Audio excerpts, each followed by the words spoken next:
Hey friends, and not friends. Last week I put out a video where I cussed out creationists. I basically said ignore them totally. Don't ever debate creationists. Don't waste your time with them.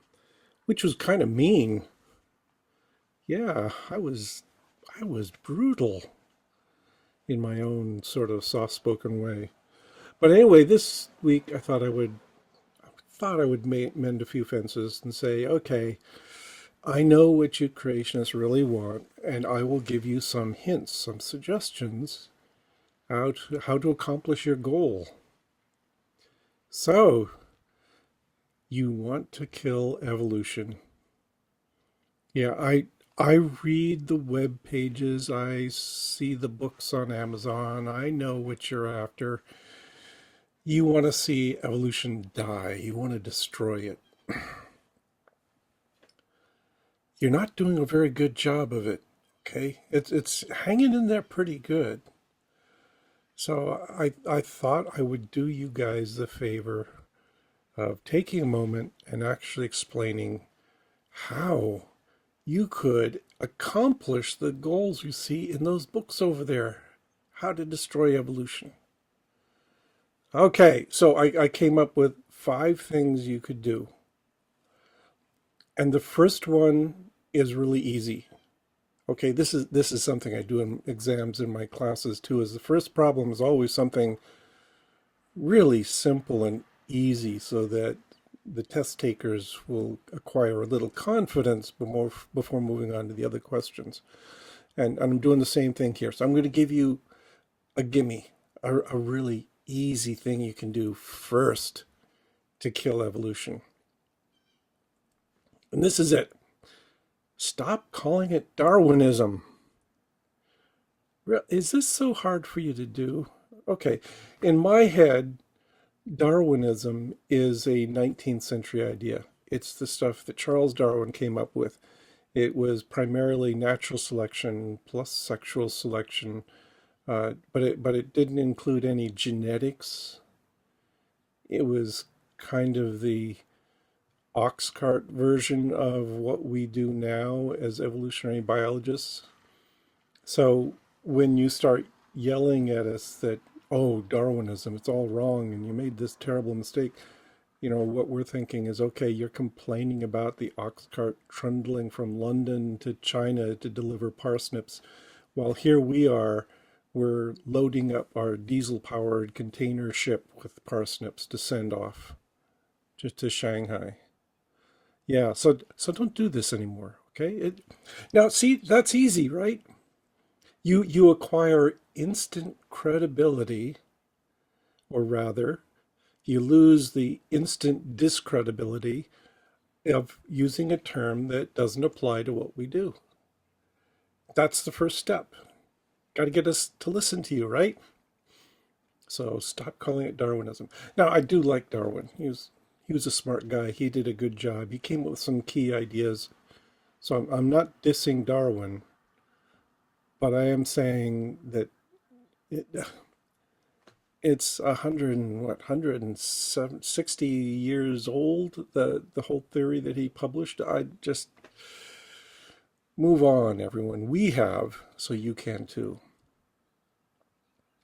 Okay, that leads to the next strategy I'm going to offer to you to kill evolution. And this one's a little bit harder. Okay, so please take this first step, do that because that's easy. But then the second step, yeah, before you can kill evolution, you have to understand what evolution is. You have to know what the real theory is. This is one of the glaring things that anti-creationists like me are constantly running into. We get into these discussions with these quite fanatical, fervent, devout creationists, and you immediately discover that they absolutely know nothing about evolutionary theory. They keep inventing these silly straw men, and yeah, it kind of kills the discussion really fast. So don't do that. The only way to prevent that, though, is you have to seriously and diligently learn the theory of evolution. You will not learn about the theory of evolution from Ken Ham or Kent Hovind videos or anything like that, because they don't know it either. They're embarrassingly bad. Uh, what this takes is you really should read some books. The books by evolutionary biologists. If you want to argue with them, if you want to defeat them, you have to do that first. So here on the screen, I've got a few textbooks. Yeah, just go grab a textbook and read the whole thing. Uh, they're expensive, but here's a cool trick.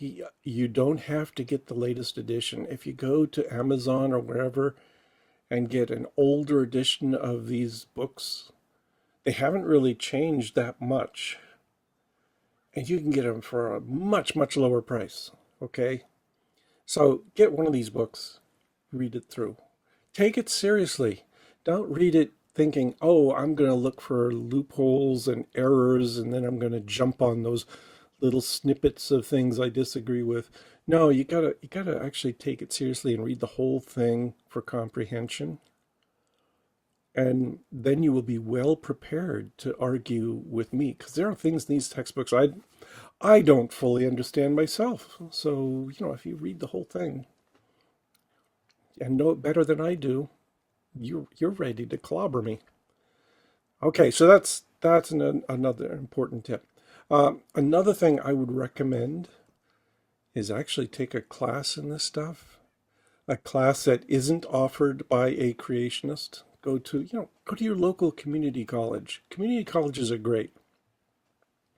They're relatively inexpensive. You can take a couple of credits in a biology class.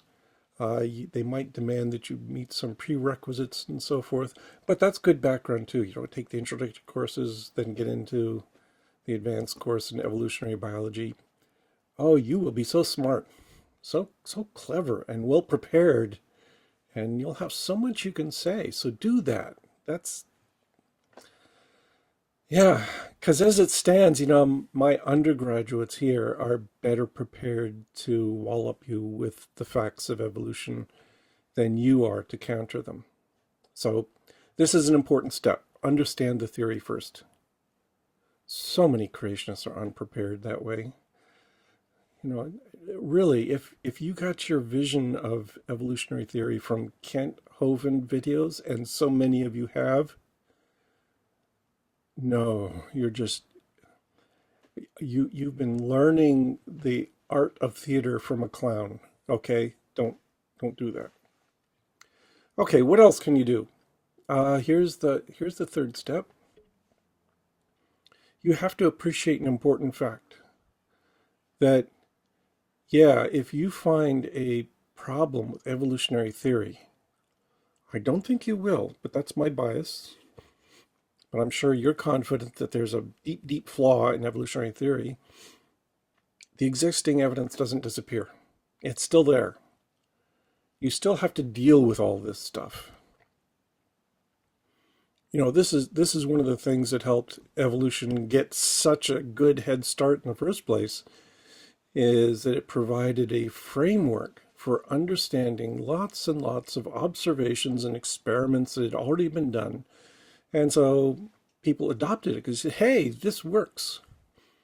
Suddenly, this shines a light on ideas that I've long held, and it was very helpful in understanding what was going on there.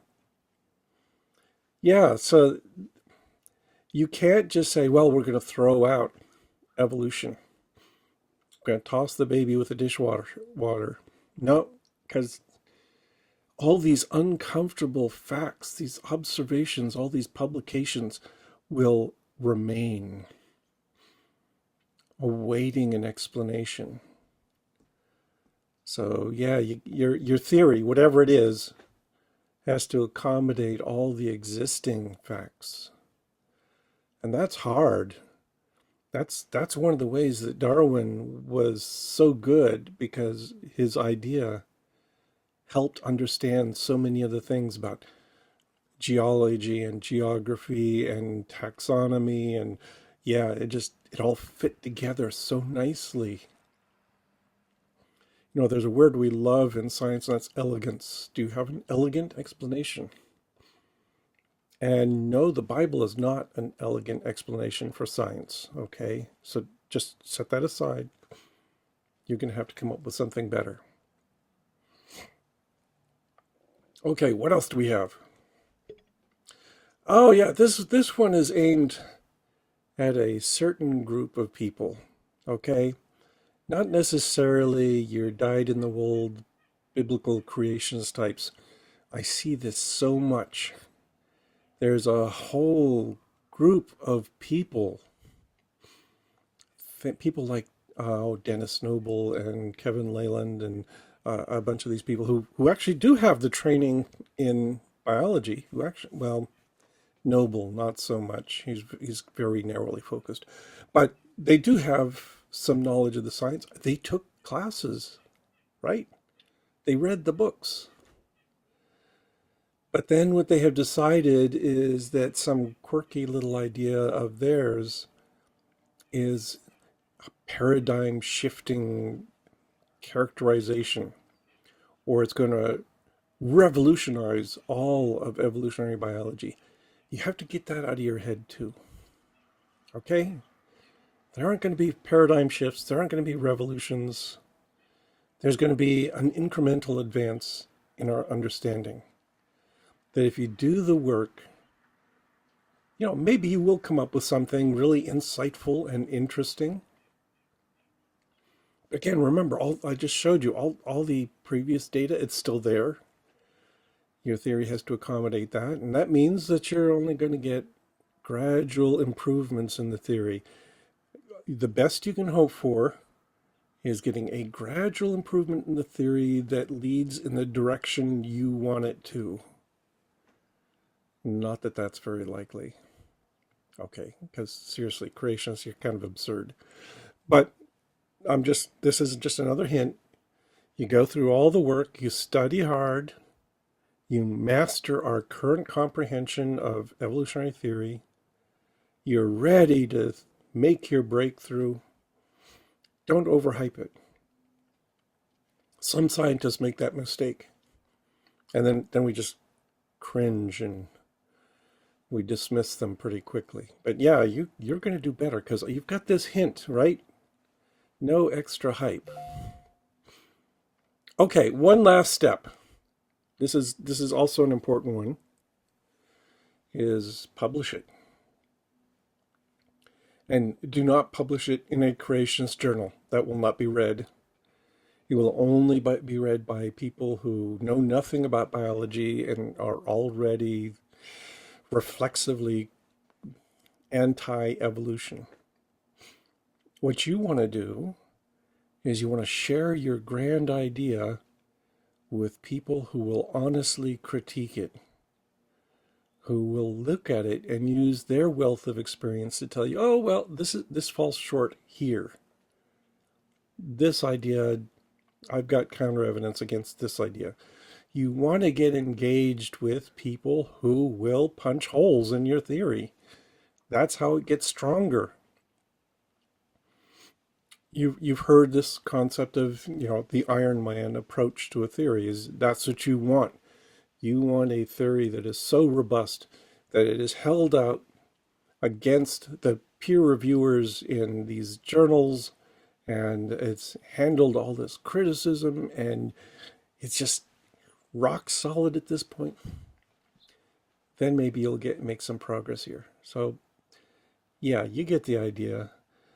You want to get it out there in publication, and then you also want to discuss it. You know, go to meetings and things like this and bounce the ideas off people. And if you go to a meeting and you discover that everybody just laughs at you, you know, realize that probably means your idea is not ready for prime time. It's got some serious flaws that need to be corrected. And then you step back and revise like real scientists. Okay, so yeah, I know. Here I've given you these 5 things, and all except the first one are really hard to do. And what you want is a YouTube video that destroys evolution in 2 minutes, or a book that has a spectacular explosion on the cover, because that's what you want to do. You want to just dynamite all of the scientific establishment. And I kind of sympathize. Yeah, that would be cool to have that killer video that just knocks them out instantly, or the book that just makes everyone's heads explode and they change their minds.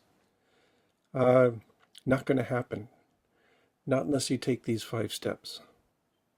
Okay, so do that first. Then there's a chance that you'll have something interesting to say. Right now, looking at the current crop of creationists, no, you are not prepared. You will not do well at this. So those are my hints for you.